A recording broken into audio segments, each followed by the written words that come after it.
ছাত্র জনতার গণ অভ্যুত্থানে ভারতে পালানো সাবেক প্রধানমন্ত্রী শেখ হাসিনা বুধবার রাতে দেশের ছাত্র সমাজের উদ্দেশ্যে ভাষণ দেবেন বলে আওয়ামী লীগ দল থেকে প্রচার করা হয়েছে। আর খুনি ফ্যাসিস্ট ও পালাতক আসামির ভাষণের প্রতিবাদ জানাতে ভাষণ চলাকালীন দেশের বিভিন্ন স্থানে জুলাই গণ অভ্যুত্থানের ভিডিও, ডকুমেন্টারি, ছবি প্রদর্শনের উদ্যোগ নিয়েছে বৈষম্য বিরোধী ছাত্র আন্দোলন।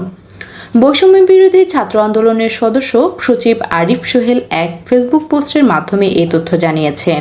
বৈষম্য বিরোধী ছাত্র আন্দোলনের ভেরিফাইড ফেসবুক পেজ থেকে এই কর্মসূচির ঘোষণা দেওয়া হয়েছে। আরিফ সোহেল তার ওই পোস্টে লেখেন, বাংলাদেশের ছাত্রদের উপর নৃশংসতম গণহত্যা চালানোর পরে ছাত্র সমাজের উদ্দেশ্যে দিল্লিতে বসে ভাষণ দেওয়ার মতো দৃশ্যটা দেখাচ্ছে হাসিনা। এমন নির্লজ্জতার প্রতিবাদে আগামীকাল রাত ৯টায় ঢাকা শহরের প্রত্যেক মোড়ে মোড়ে জুলাই গণহত্যার ভিডিও, ডকুমেন্টারি, ছবি প্রদর্শন করবে বৈষম্য বিরোধী ছাত্র আন্দোলন। আপনারা সারা দেশের প্রত্যেকটি মোড়ে মোড়ে, বাজার, হাটে জুলাই গণহত্যার ভিডিও প্রচার করুন। আগামীকাল রাত ৯টায় বাংলাদেশের সকল সরকারি বেসরকারি টিভি চ্যানেলে জুলাই গণ অভ্যুত্থানের ওপর বিশেষ বুলেটিন প্রচার করতে হবে। এখানে কোনো সুশীলতা চলবে না।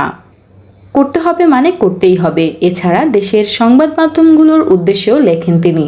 বৈষম্য বিরোধী ছাত্র আন্দোলনের আহ্বায়ক হাসনাত আবদুল্লাহ ও শেখ হাসিনার ভাষণের বিষয়ে একটি পোস্ট করেছেন।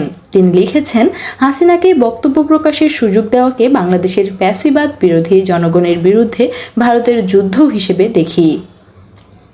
ছাত্র জনতার অভ্যুত্থানের মুখে স্বৈরশাসক শেখ হাসিনার পতনের ৬ মাস আজ ৫ ফেব্রুয়ারি। গত বছরের ৫ আগস্ট প্রধানমন্ত্রীর পদ ছেড়ে পালিয়ে যান আওয়ামী লীগ সভানেত্রী শেখ হাসিনা।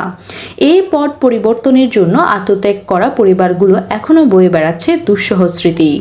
মানবতা বিরোধী অপরাধ ও দুর্নীতির মামলায় দেশে বিচারের কাঠগড়ায় থাকা শেখ হাসিনা এখনও ভারতের আশ্রয়ে আছেন। Desk report, time news.